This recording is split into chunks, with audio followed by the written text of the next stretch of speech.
So I just got done watching episode 8 of season 3 of House of the Dragon, titled The Treasons at Tumbleton. And in the words of Rhaenyra Targaryen herself, this is finished! And what a finale it turned out to be, with all the highs and all the thrills that we were expecting all season long. But I'm getting ahead of myself. As is customary with these recaps that I do after the episode, I'm going to be going over some of the highlights. So if you know you haven't seen the episode and you don't want to be spoiled on any of those details, then consider this your spoiler warning. So the episode opens in King's Landing, with Rhaenyra receiving news about the return of Aegon and Sunfire. And based on her reaction, it is apparent that this was a combination of all her worst fears. But Daemon assures her that she was still the rightful ruler and King Viserys' heir, and that she only needed to wield the power she had already been given to overcome this obstacle. And it was only then that she regains her composure and asks him to carry out the attack on Tumbleton as already planned. So from this opening sequence, it is clear that Rhaenyra is still struggling with the notion of what her father had been asking her to do, because at a point during the scene she even blames King Viserys for everything that had happened thus far. The fact that he had gone against tradition to name a woman as his heir, but Daemon really steps up to the plate and reassuring her that this was just another test that she had the capabilities of overcoming. And it was apparent from her reaction and response that she had more or less fully become this warrior queen that he had been molding after his own desires, especially judging by her subsequent actions, which we'll be going over as we go through the episode. Afterwards, Baela demands to know from Rhaenyra if plans for Lord Corlys' rescue were being made, and Baela, sensing that this wasn't the case, calls her out for the way she treats those that serve her, pretty much using them as tools. But Rhaenyra fires back about their lack of results, insinuating that their incompetence was the reason why she was treating them the way she was. Then we get a scene where Alan receives soldiers from Driftmark, who are skeptical of joining him to help secure King's Landing. But he tells the leader of the soldiers that this was what Lord Corlys would have wanted, and he was in fact his oldest living son and heir to Driftmark.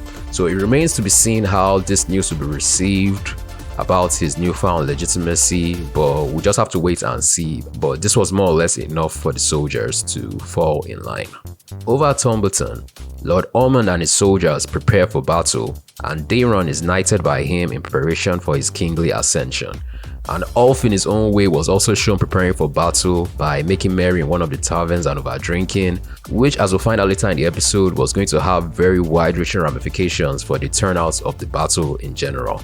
Back at King's Landing, Rhaenyra learns that Helaena was still refusing to eat, but she instead requests for Alan to be summoned to escort her to the Grand Sept, where she planned on forcing the High Septum to anoint her as queen. And it was clear that Rhaenyra had reached a point of desperation, seeing as there was this growing unrest in the city with people questioning her claim to the throne, especially in the wake of the news that Aegon, the anointed king, had actually risen with his dragon Sunfire.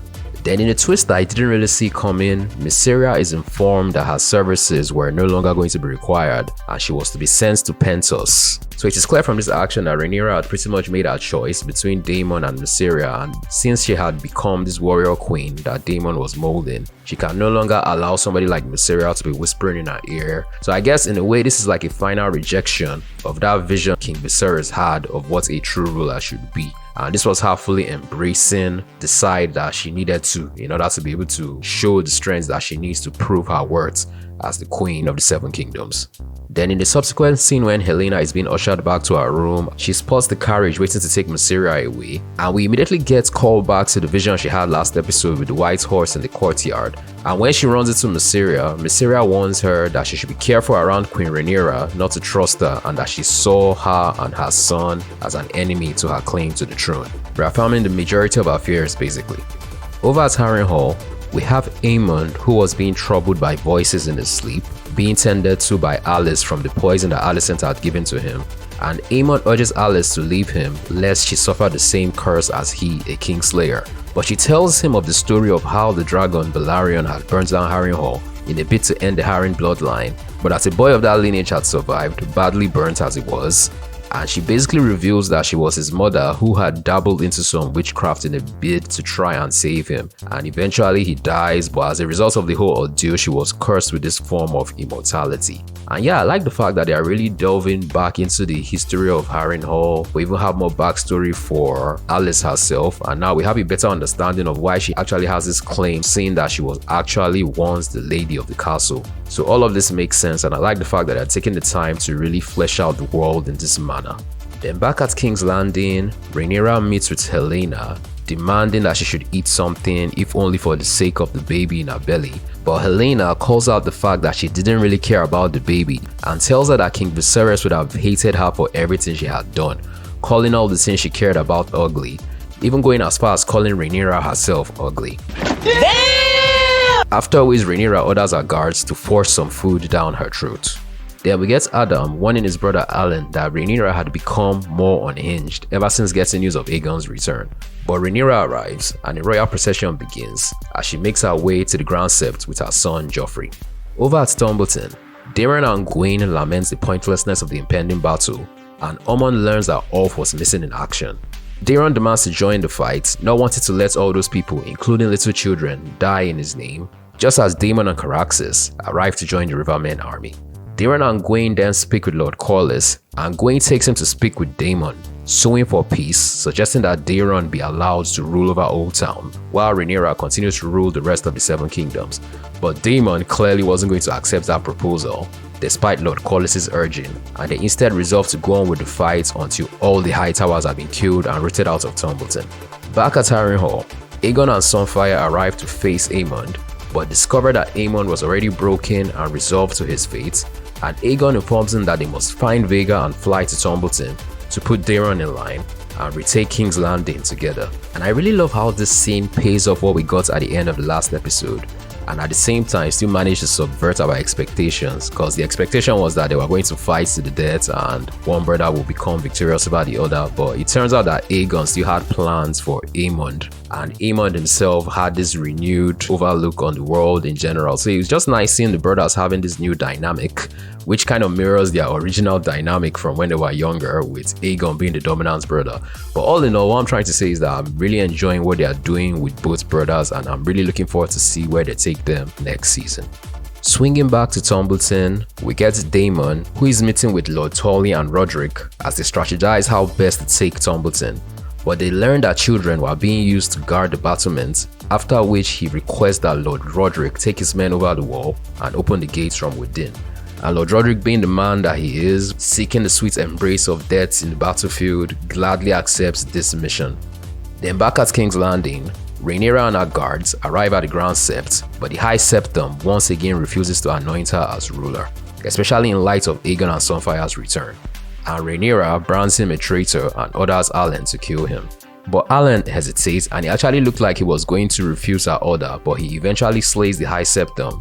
Then Rhaenyra goes out to address the people of King's Landing, giving them this rousing speech about how her rulership was preordained, and in a way even necessary in order to eventually prevent the coming of the White Walkers and the Long Night, as will be seen in Game of Thrones.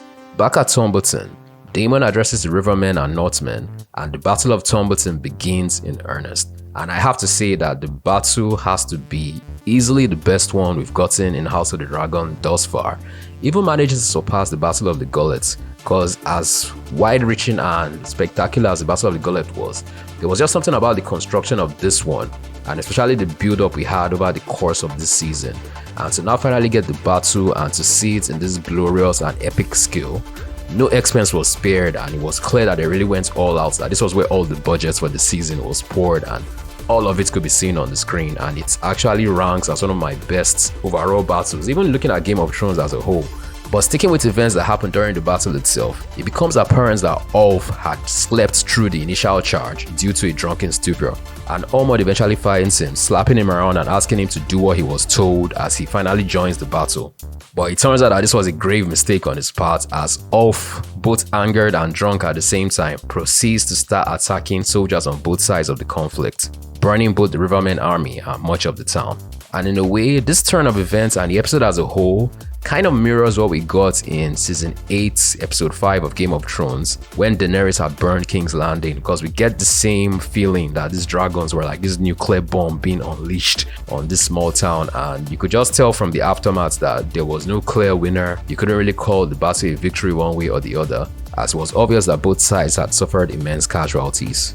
But during the course of the battle, Aemond gets in a 1v1 with Lord Roderick, and both men even held their own to the very last, but they were eventually burnt alive by Ulf's dragon, Silverwing. And in the aftermath of all the flames and bloodshed, Daemon is informed by Lord Corlys that Ulf had betrayed them and that they needed to retreat right there and then, as the entire town had pretty much been reduced to ruins. And it is revealed that Kat, Hugh's wife, had died in the battle along with countless other casualties. Then the episode ends at King's Landing, where Rhaenyra learns that Helaena had flung herself off the balcony of her room, as she discovers the last tapestry she had been knitting, showing Rhaenyra on the Iron Throne and everything around her in flames. So looking at the episode as a whole, I have to say that this was easily one of the best episodes, if not the best episode of the entire season as a whole, as it really served as a culmination of all the various plot lines that had been building up over the course of the preceding episodes. I especially loved the poignant ending and the way they were able to show that transformation of Rhaenyra becoming this mad queen almost, that gradual decline to her mental health, and the fact that the episode ended on that note, showing her embracing her new calling as this warrior queen. It was just very nice to see, and I really felt that this season was far more satisfactory than the last one, because the last one pretty much ended with a cliffhanger, but this one kind of feels like it gave us more than enough to justify the 8 episodes spent with this character. So yeah, I'm really pleased with how it turned out. The battle at the end was intense and spectacular to boot, so this is what we really expected from House of the Dragon in the first place, and this was the episode that vision was realized the most. And the sad part is that we now have to wait possibly another 2 years before we get that 4th and final season, which is going to be excruciating, I have to say, but at least, like I said, the season felt like a complete meal on its own, so I'm more than willing to wait, especially considering the fact that we're going to be getting season 2 of A Knight of the Seven Kingdoms next year, which will more or less tide us over until we get that final season in 2028. So yeah, I'm really happy and I'm really glad everything turned out as well as it did, and I'm just hyped to see where they eventually take the story in the next season. Anyway, these are just my thoughts about episode 8 of season 3 of House of the Dragon. What did you think about the episode? Did the Battle of Tumbleton live up to your expectations, or were you expecting even more spectacle, flames, deaths, dragons, what have you? Let me know in the comment section down below. Don't forget to like this video if you enjoyed watching this discussion, and to subscribe to the channel with notifications turned on if you'd like to see more discussions like this in the future. And until the next one, this is Michael signing off.